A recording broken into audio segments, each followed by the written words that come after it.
அஸ்ஸலாமு அலைக்கும். எனக்கு டின்னர் வில பார்க்கலாமா? எனக்கு சூப்பர் ஹெல்த்தியான டிஷ் தான் பண்ண போகிறோம். இந்த டயட்டில் இருக்கவங்க கூட சாப்பிடலாம், அவ்வளோ ஹெல்தி.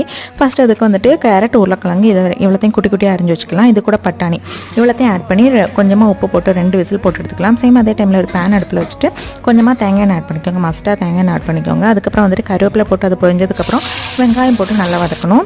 எதுவுமே வந்துட்டு நல்ல ஓவர் குக் ஆகிடக்கூடாது, லைட்டாக வதங்கினா போதும். அதுக்கப்புறம் வந்துட்டு கொஞ்சமாக இஞ்சி வெள்ளைப்பூடி பேஸ்ட்டு, அதோட பச்சை மணம் போனதுக்கப்புறம் தக்காளி இவ்வளோத்தையும் போட்டு இது பண்ணதுக்கப்புறம் மஞ்சள் பொடி, மிளகு பொடி, பெருஞ்சீரக பொடி, கொஞ்சமாக குமின் பவுட்ரு, கரம் மசாலா இவ்வளோ போட்டு நல்லா பச்சை மணம் மாறினதுக்கப்புறம் நம்ம வேக வச்சு வச்சுருக்கேன் வெஜிடபிள்ஸ் எல்லாம் ஆட் பண்ணோம். நான் இங்கே 1 கப் ரவை எடுத்திருக்கேன், வீட் ரவை. அதுக்கு 1 கப் தண்ணி ஆட் பண்ணியிருக்கேன். இது உப்பெல்லாம் பார்த்ததுக்கப்புறம் நல்லா கொதி வந்ததுக்கப்புறம் நம்ம எடுத்து வச்சுருக்கேன் ரவையும் போட்டணும். 50% வந்ததுக்கப்புறம் நம்ம கொஞ்சமாக தேங்காய் பூ ஆட் பண்ணி நல்லா கிளறி ஃபுல்லாக வேக வச்சுக்கணும். ஃபைனலாக இறக்கும்போது கொஞ்சமாக நெய், கொத்தமல்லி போட்டு இறக்கணுன்னா செம்ம டேஸ்ட்டான ஹெல்த்தியான வந்துட்டு ஒரு உப்புமா ரெடி ஆயாச்சு. இதை வீட்டில் பண்ணால் அவ்வளோ டேஸ்ட்டாக இருக்கும்.